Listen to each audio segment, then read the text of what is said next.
Bonjour à tous, nous sommes ravis de vous retrouver pour ce nouveau CVD de rentrée. On commence avec le contexte. L'été n'a pas été calme. Au début du mois d'août, notamment, la Banque du Japon a renforcé sa politique monétaire.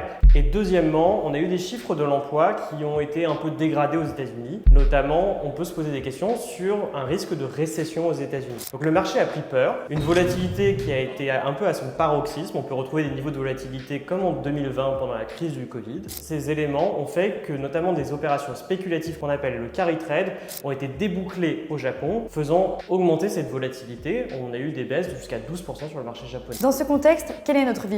Premièrement, la baisse des marchés a été temporaire cet été. En effet, des données macroéconomiques et des discours rassurants des banquiers centraux ont permis une reprise en V sur le marché à la fin du mois d'août. Côté États-Unis, le PIB a surpris à la hausse avec une croissance de 3% au T2 2024. L'inflation, quant à elle, est descendue en dessous de la barre des 3% à 2,9%. Et en zone euro, l'inflation a atteint un plus bas niveau en 3 ans à 2,2%. Et finalement, les craintes quant à une récession qui ont survenu cet été s'éclipsent peu à peu. On passe aux décisions.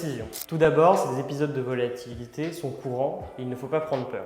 Pour un investisseur de long terme, c'est toujours le moment de se renforcer et on peut s'attendre à notamment d'autres épisodes de volatilité d'ici la fin de l'année car on reste dans un environnement géopolitique et politique avec beaucoup d'échéances d'ici la fin de l'année, notamment l'élection américaine. Deuxièmement, sur la partie taux d'intérêt, notre scénario dont on a parlé à de multiples reprises avec Camille se matérialise. La baisse des taux interviendra réellement au second semestre avec 2 à 3 baisses de taux côté États-Unis et 2 à 3 baisses de taux en Europe, notamment après la première baisse de taux qu'on a eue au premier semestre par Christine Lagarde. Il est toujours intéressant de se renforcer sur les actions dans les moments de volatilité et sur les taux. C'est un peu le dernier moment pour cristalliser ces baisses de taux pour les prochaines années.